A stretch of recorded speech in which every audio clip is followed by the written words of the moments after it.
Hi, this is Dr. JMR Chemistry. Today I am explaining about Boyle's law and the respective problems. మీకు boils లా అంటే ఏంటి? At constant temperature is equals to what? Constant.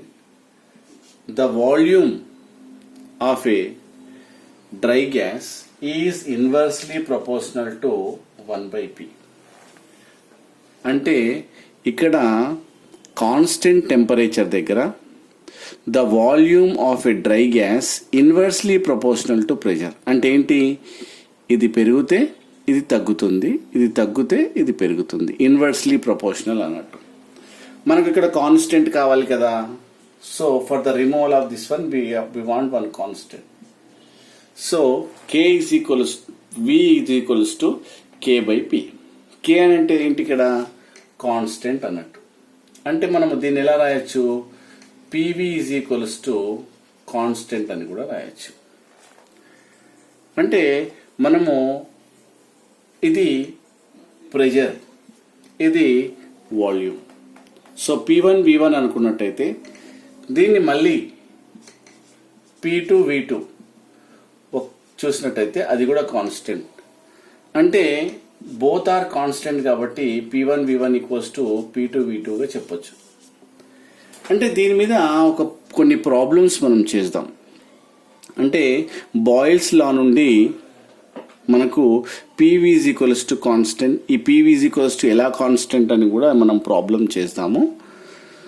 So P1 V1 equals to P2 V2 అంటే ఏంటో చూద్దాం ఇక్కడ problem. What will be the minimum pressure required to compress? అంటే ఇక్కడ ఏమన్నాడు? 500 డెసిమీటర్ క్యూబ్. అంటే వాల్యూమ్ ఇచ్చినాడు ఇక్కడ 500 decimetre cube of air at pressure ఇచ్చినాడు P is equals to 1 bar అని. అంటే ఇండైరెక్ట్లీ మనకు వాల్యూమ్ ఇచ్చినాడు V1, ప్రెషర్ ఇచ్చినాడు P1, తర్వాత 2 అంటే కంప్రెస్ ఎక్కడి నుండి? 500 నుండి 200. అంటే ఇక్కడ వాల్యూమ్ని తగ్గించాలనుకున్నాడు. ఎంత? 200 డెసిమీటర్ క్యూబ్. అంటే కంప్రెస్ 500 టు 200 కంప్రెస్ చేస్తే దాని ప్రెషర్ ఎంత ఉంటుంది అంటున్నాడు. అంటే ఇక్కడ ఏంటి? What will be the minimum pressure required? Pressure ఎంత అవసరం అవుతుంది to compress 500 decimetre cube of air to 1 bar. To ఈ 500 నుండి ఒకవేళ 200కి డెసిమీటర్కి కంప్రెస్ చేసినట్టయితే ఎట్ దిస్ టెంపరేచర్, అంటే టెంపరేచర్ అనేది కాన్స్టెంట్, ఇక్కడ ప్రెషర్ ఎంత ఉంటుంది క్యాలిక్యులేట్ చేయండి అంటున్నాడు. అంటే మీకు ఫార్ములా తెలుసు కదా, P1 V1 is equals to P2 V2. ఇక్కడ P2 మనకు తెలియదు కదా. P2 ఈజ్ ఈక్వల్స్ టు ఏమవుతుంది? P1 V1 by V2. ఎందుకు? ఇది కిందికి వస్తుంది so automatically. So then substitute the values. So here 1 into 500 divided by 200. అప్పుడు ఏమొస్తుంది ఇక్కడ? 2.5 బార్. 2.5 బార్. అంటే ఇక్కడ ఏమైంది? ప్రెషర్ అనేది ఏమైంది? ఇంక్రీజ్ అవుతుంది. వాల్యూమ్ డిక్రీజ్ అయింది కాబట్టి ప్రెషర్ ఇంక్రీజ్ అయింది. సో ప్రెషర్ మనకు 2.5 బార్ అని రావడం జరిగింది. సో ఈ విధంగా ఫస్ట్ ప్రాబ్లం చూసాం. అలానే సేమ్ సెకండ్ ప్రాబ్లం కూడా చూద్దాం. సో ఏ వెజల్ ఏమంటున్నాడు? Of 120 capacity contains a certain amount of gas at 35 degrees centigrade. So and 1.2 bars pressure. అంటే ఇక్కడ ఏమి ఇచ్చినాడు? వాల్యూమ్ ఇచ్చినాడు. ఎంత? 120 ml.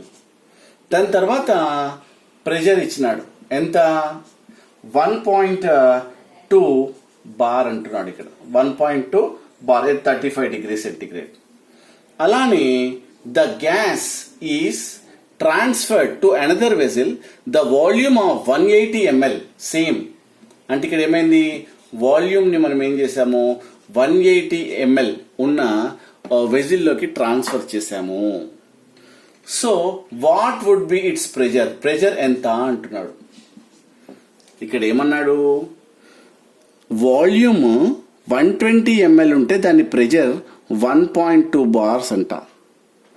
ఒకవేళ ఈ యొక్క గ్యాస్ని మనం ట్రాన్స్ఫర్డ్ ఇంటూ 180 mlకు ట్రాన్స్ఫర్ చేసినట్టయితే దాని యొక్క ప్రెజర్ ఏమవుతుంది అన్నాడు. సేమ్ అదే formula, P1 V1 is equals to P2 V2. So మనకి ఇక్కడ P2 తెలియదు కాబట్టి P1 V1 బై వాట్, మనకు P1 V1 by B2.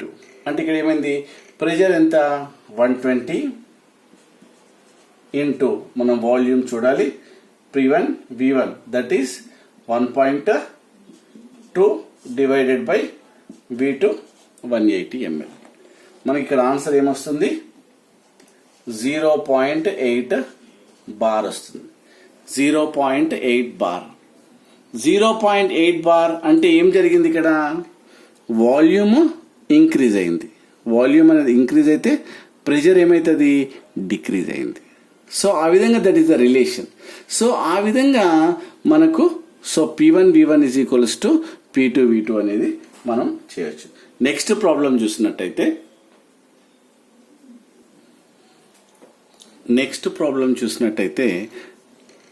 Given some values, so PV for 2 grams of hydrogen is what, okay, at 0 degree centigrade. Show that data verify the Boyle's law. అంటే ఇక్కడ ఏమైంది, show that the data verify boils లా. అంటే మనం ఏదైతే మనము ఇక్కడ pressure volume ఇచ్చినామో అది boils లాను obey చేస్తుందా అని అడుగుతున్నాడు. అంటే మనకు బాయిల్స్ లా ఏంటి, బాయిల్స్ లా చూసినట్టయితే PV is equals to constant ఉండాలి. మరి ఇక్కడ ప్రెజర్ ఇచ్చినాడు, వాల్యూమ్ ఇచ్చినాడు. ప్రెజర్ వాల్యూమ్ ఇస్తే మనకి ఇక్కడ కాన్స్టెంట్ ఉందా లేదా చూద్దాం ఒకసారి. మనకు PV 2 into 11.3 then you will get 22.4. అలానే సెకండ్ వాల్యూ చూసినట్టయితే 1 into 22.4, here you will get 22.4. Then here approximately you will get a 22.6. Then here 0.90 into 24.7. Then approximately you will get 22.2 something like that. So approximately 22 point change you will get. So 22 point like that 2 means here almost nearly constant. అంటే 22 point change అలా వస్తుంది. కాబట్టి మనం ఏం చేయాలి, మన యొక్క boils లా ప్రకారము PV is equals to constant. అంటే ఏం చేయాలి, ఇక్కడ P ఇంటూ V చేసినట్టయితే మనకు 22 పాయింట్ చేంజ్ వస్తుంది. కాబట్టి ఏదైతే ఈ యొక్క వాల్యూస్ ఉందో బాయిల్స్ లాని ఒబే చేస్తుంది. ఏం చెప్పాలి, బాయిల్స్ లాని ఒబే చేస్తుంది అని చెప్పాలి. So next based on this ఇంకొక ప్రాబ్లం ఇస్తాను. అంటే ఇది బాయిల్స్ లా ఒబే చేస్తుందా లేదా అని చెప్పి ఎలా చేసావు, P ఇంటూ V చేసినట్టయితే మనకి ఇక్కడ కాన్స్టెంట్ వాల్యూ వచ్చిందా లేదా. Yes, approximately you will get a constant value. So దీన్ని బట్టి నువ్వేం చెప్తావు, yes these values obeys what Boyle's law అని చెప్తావు. అలానే సపోజ్ ఫర్ ఎగ్జాంపుల్ ఇక్కడ ఫోర్త్ ప్రాబ్లం మనం చూసినట్టయితే ఇక్కడ ప్రెజర్ టోర్లో ఇచ్చినాడు, ఇక్కడ 100 ఇచ్చినాడు ప్రెజర్, ఇక్కడ 80 ml. ఇక్కడ చూసినట్టయితే 125 ml 125 టోర్స్ అండ్ ఇక్కడ మిస్సింగ్. అంటే ఇక్కడ ఒక బాయ్ అంట ఇక్కడ రికార్డ్ చేయడం మర్చిపోయినాడు. ఇక్కడ మిస్సింగ్ ఈ ప్లేస్లో 2 ప్లేస్లో మిస్సింగ్ ఉందంట.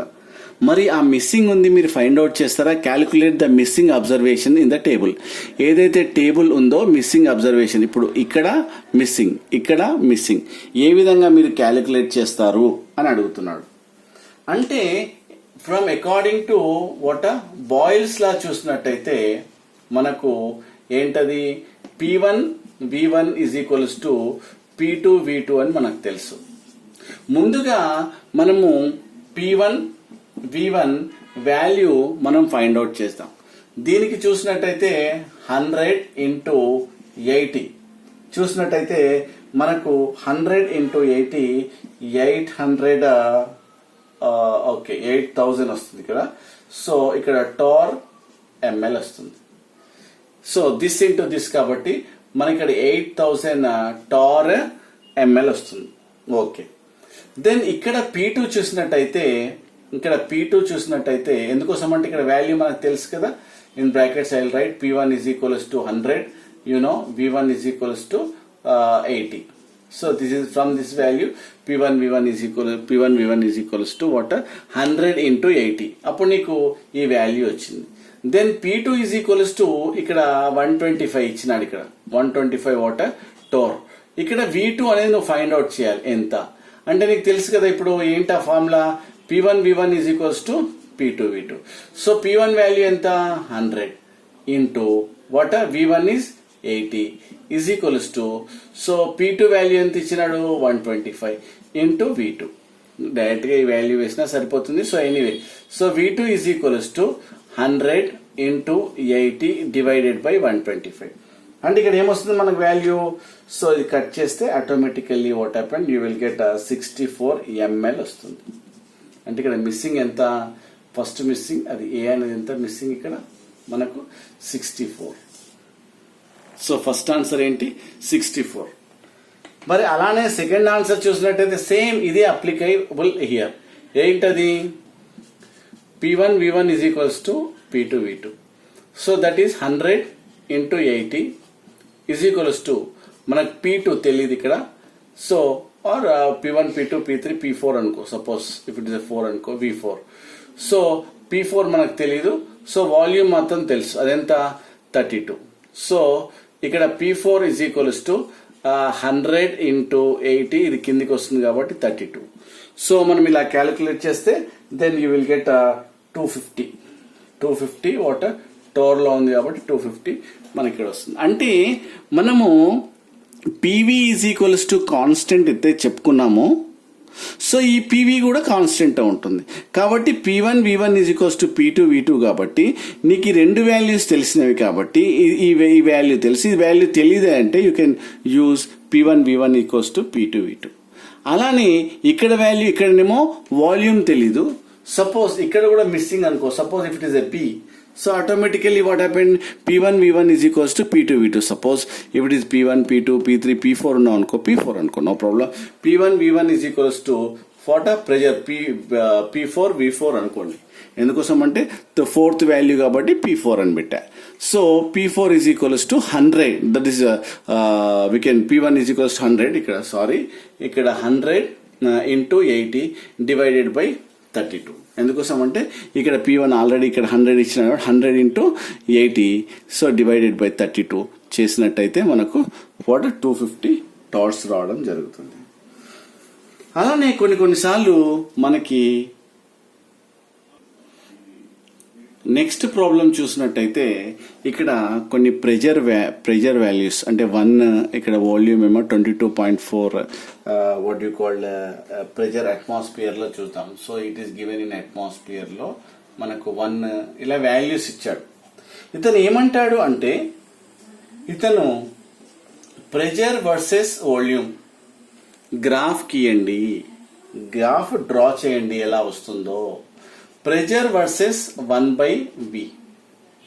తర్వాత లాస్ట్ కి PV వర్సెస్ P ఏ విధమైన గ్రాఫ్ వస్తుంది అంటే ఏమంటాడంటే the following table shows the effect of change in pressure and volume of the sample of the gas. So with the constant temperature.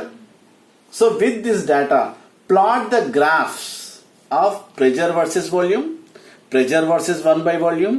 So PV is versus water pressure draw చేయమన్నాడు. అంటే మనము ఇక్కడ చూసినట్టయితే pressure volume. So ఇక్కడ pressure తీసుకుందాం, ఇక్కడ volume తీసుకుందాం. General గా ప్రెజర్ కు వాల్యూమ్ కి ఏ టైప్ ఆఫ్ రిలేషన్ వస్తుంది నేను లాస్ట్ వీడియోలో చెప్పాను. సో ఇక్కడ మనం ప్రెషర్ పైన సపోజ్ ఇక్కడ 0.2, ఇక్కడ 0.4, ఇక్కడ 0.6. సో ఇలా మనం వాల్యూస్ తీసుకుందాం.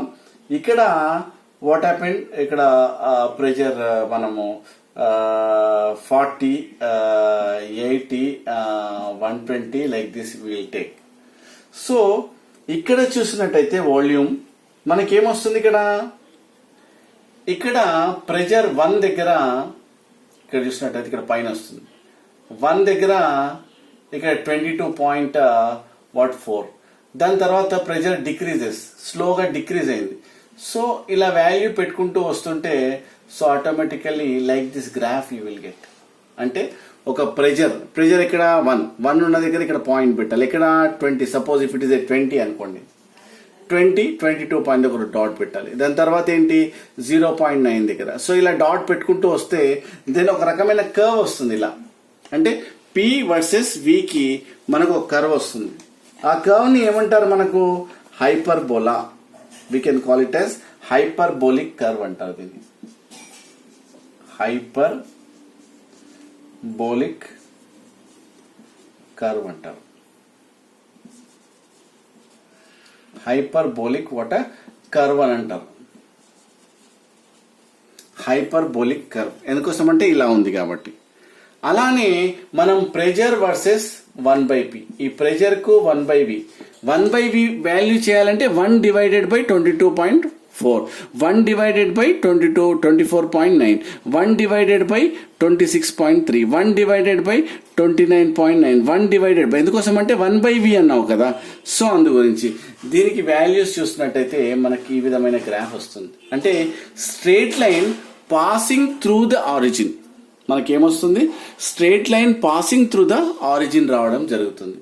అలానే లాస్ట్ ప్రెషర్ వర్సెస్ PV మన గ్రాఫ్ గీసినట్టయితే దీనికి అంటే ఈ P ఇంటూ V అంటే ఇవి రెండింటిని ఏం చేయాలి, మల్టిప్లై చేయాలి. దాని తర్వాత ఈ ప్రెషర్ని ఒకవేళ ఈ X యాక్సిస్ మీద తీసుకున్నట్టయితే, ఇది Y యాక్సిస్ ను తీసుకున్నట్టయితే, this is also straight line. ఇలా మనకు పాయింట్స్ డాట్స్ రావడం జరుగుతుంది, ఒక కాన్స్టెంట్ వాల్యూ. దీనికి కూడా ఇలా మనకు this is also straight line and this is also straight line, but this is passing through the origin. This is passing through the origin. So ఇక్కడ చూసినట్టయితే PV versus P, then you will get just it is parallel to P. So ఈ విధంగా మనకు graph draw చేయడానికి వస్తుంది. So ఆ తర్వాత suppose yes, ఈ 3 కర్వ్స్ చాలా ఇంపార్టెంట్ మనకు బాయిల్స్ లాలో. ఏంటవి, P వర్సెస్ V, ప్రెషర్కు వాల్యూమ్కు. చూసారా, ప్రెషర్ డిక్రీజ్ అవుతుంటే వాల్యూమ్ ఇంక్రీజ్ అయింది. ఇంకా కొద్దిగా మంచిగా డ్రా చేయాలనుకుంటే ఇలా చూడండి, ప్రెషర్ డిక్రీజ్ అవుతుంది, వాల్యూమ్ ఇంక్రీజ్ అవుతుంది. అందునుంచి హైపర్బోలిక్. ఇది స్ట్రేట్ లైన్ అంటే ప్రెషర్ ఇంక్రీజ్ అయితే మనం చూడండి, ప్రెషర్ ఇంక్రీజ్ అయితే 1/V not, or if you want to draw V versus 1/P. So ఇది ఇంక్రీజ్ అయితే 1/P value, not P, 1/P value కూడా ఇంక్రీజ్ అవుతుంది. చూడండి, ఇక్కడ if you want to put V పెట్టామనుకోండి, ఇక్కడ 1/P పెట్టాల్సి వస్తుంది. సపోజ్ ఇక్కడ P పెట్టామనుకోండి, ఇక్కడ 1/V. సో ఇన్వర్స్లీ కాబట్టి ఇది ఇంక్రీజ్ అయితే P ఇంక్రీజ్ అయితే 1/V value increases. So suppose PV versus P అనుకోండి. So PV is constant value, it is parallel. This is also straight line, this is also straight line, but this is passing through the origin, but this is perpendicular to pressure curve అనే విషయాన్ని మనము చెప్పొచ్చు. So this is about what better boils లా మీద problems చూసాం మనము. మీకు ఈ video నచ్చినట్టయితే లైక్ చేయండి, షేర్ చేయండి, సబ్స్క్రైబ్ చేయండి. Thank you. This is doctor JMR chemistry. ఇంకా ఏమైనా డౌట్స్ ఉంటే చాట్ బాక్స్లో ప్లీజ్ పోస్ట్ చేయండి. Thank you. Doctor JMR.